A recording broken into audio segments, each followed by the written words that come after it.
라디오 텐텐 기도입니다. 교회를 안 다니는 사람도 사용하는 이런 표현이 있습니다. 저 사람은 내가 죽을 때까지 내가 지고 가야 할 십자가입니다. 너무 힘든 경우에 그런 표현을 사용하곤 합니다. 여기서 십자가란 고통의 상징이자 은유입니다.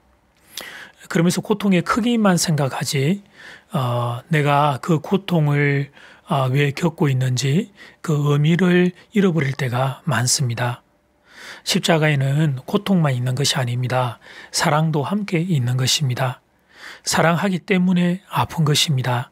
사랑하지 않으면 그렇게까지 아플 이유가 없습니다. 그러나 대부분의 사람들은 십자가를 고통의 의미로만 생각합니다. 그래서 십자가라고 하면 무조건 등에 지고 가야 할 짐이라고만 생각합니다. 그러다가 너무 무겁게 힘이 붙일 때는 다른 사람이 대신 좀 져주면 좋겠다 그렇게 생각합니다. 그러나 내가 아플 때 누가 대신 아파해 줄 수 없는 것과 마찬가지로 십자가는 누가 대신 지고 갈 수 없는 것입니다. 그래서 사랑하는 교우 여러분, 십자가에 대하여 생각을 바꾸는 것이 좋습니다. 십자가를 등에 지고 가는 것이 아니라 가슴에 안고 가는 것입니다. 할 수만 있다면 그렇게 생각을 바꾸어 보는 것입니다. 작은 십자가든 큰 십자가든 십자가의 무게는 동일합니다. 우리는 다른 사람의 십자가는 자기 십자가보다 더 작고 가볍다고 생각합니다. 그런데 정말 그럴까요? 물론 외견적으로 볼 때는 그럴 수 있습니다. 그러나 나의 감기가 타인의 암보다 더 아픈 법입니다. 다른 사람이 겪는 암이라고 하는 고통이 지금 내가 겪는 감기보다 가볍다고 생각하는 것, 그게 인간의 한계입니다. 그런데 사랑하는 교회 여러분, 산다는 것은 고통입니다. 죄가 인간의 역사에 들어온 이후 우리는 어쩔 수 없이 삶의 고통을 안게 되었습니다. 십자가가 없는 사람은 없습니다. 그리고 각자 자기가 지고 있는 십자가가 제일 무거운 법입니다. 이 말은 결국 모든 사람이 지고 있는 십자가의 무게는 동일하다는 의미이기도 합니다. 그렇다면 생각을 바꿔보면 어떨까요?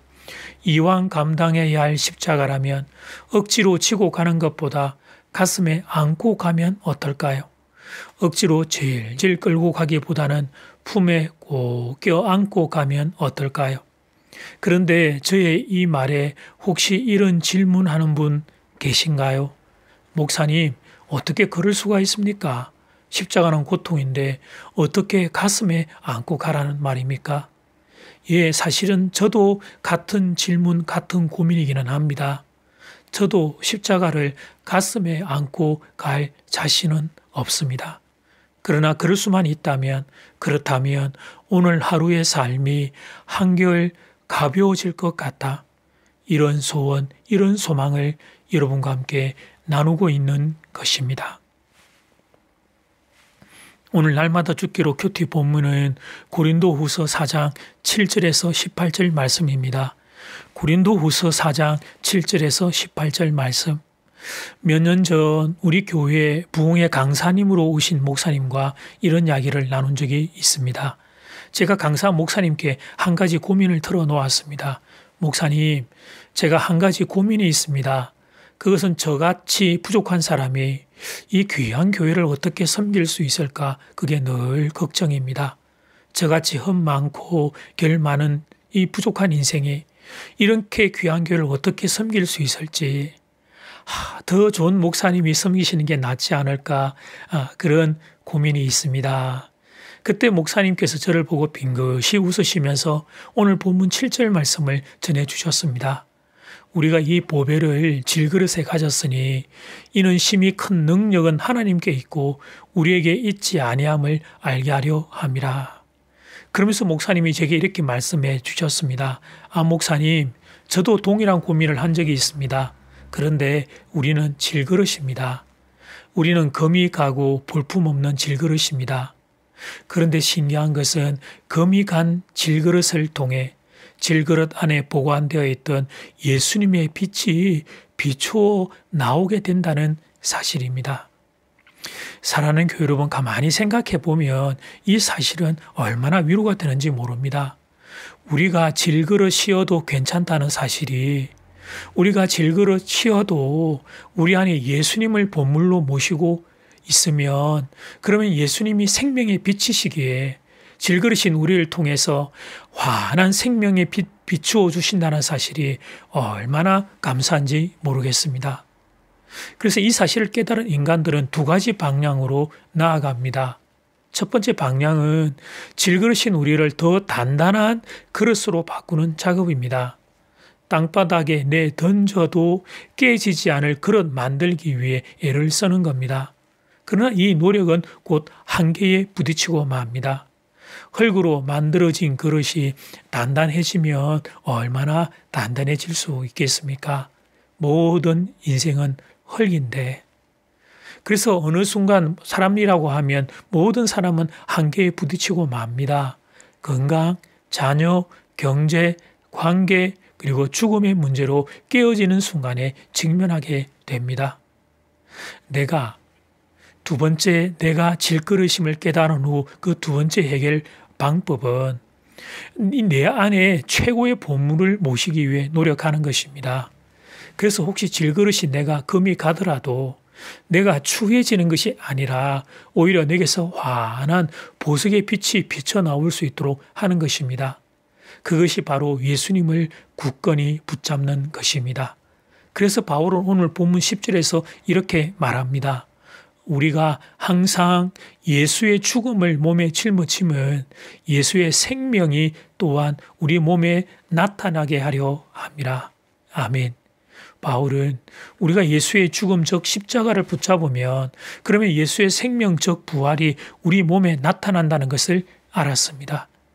예수님에게 있는 생명의 빛이 비추어 나오는 정도가 아니라 예수님에게 있는 생명의 능력이 나를 붙잡아 준다는 사실을 알았습니다. 어떤 두려움, 어떤 절망도 이길 수 있는 힘과 능력을 내 안에 계시는 주님이 내게 공급해 주신다는 사실을 알았습니다. 그래서 바울은 예수님을 그렇게 꽉 붙잡고 살았던 것입니다. 사랑하는 교회 여러분, 내가 질그릇이어도 괜찮습니다. 내 안에 예수님만 계신다면, 내 안에 예수님만 계신다면. 이제 첫 번째 기도 시간입니다. 받은 말씀과 개인 기도 제목을 가지고 함께 기도하는 시간입니다. 이 시간 다 함께 마음을 모아 주님 앞으로 나아가겠습니다.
이제 두 번째 기도 시간입니다. 한 해를 마무리하고 새 한 해를 바라보는 시간입니다. 그런데 어떻게 계획을 세워야 할지 앞이 보이지를 않습니다. 아니 그 이전에 마음에 희망이 잡히지를 않습니다. 하나님, 우리들 가슴에 희망의 빛을 던져 주십시오. 우리들 가슴에 희망의 빛을 던져 주십시오. 하나님만이 주실 수 있사오니 우리들의 가슴에 희망의 빛을 던져 주십시오. 이 시간 다 함께 마음을 모아 기도드리겠습니다.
예수님, 저는 질그릇입니다. 원래부터 저는 흙이었습니다. 이 사실을 자꾸 잊어버리고 하나님, 그렇게 어리석고 미련한 자리로 나아갑니다.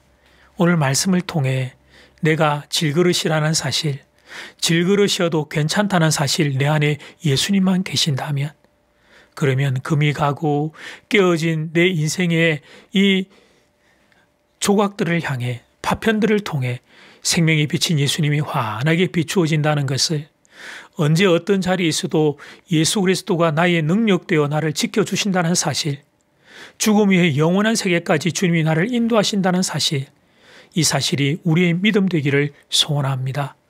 그리고 진정한 희망 되시는 하나님이 내년 한 해를 바라보는 사랑하는 성도들 심령 위에 희망의 빛으로 찾아와 주시옵소서. 예수님 이름으로 기도드립니다. 아멘. 이제는 각자 개인적으로 기도하시면 되겠습니다. 평안한 밤 되십시오.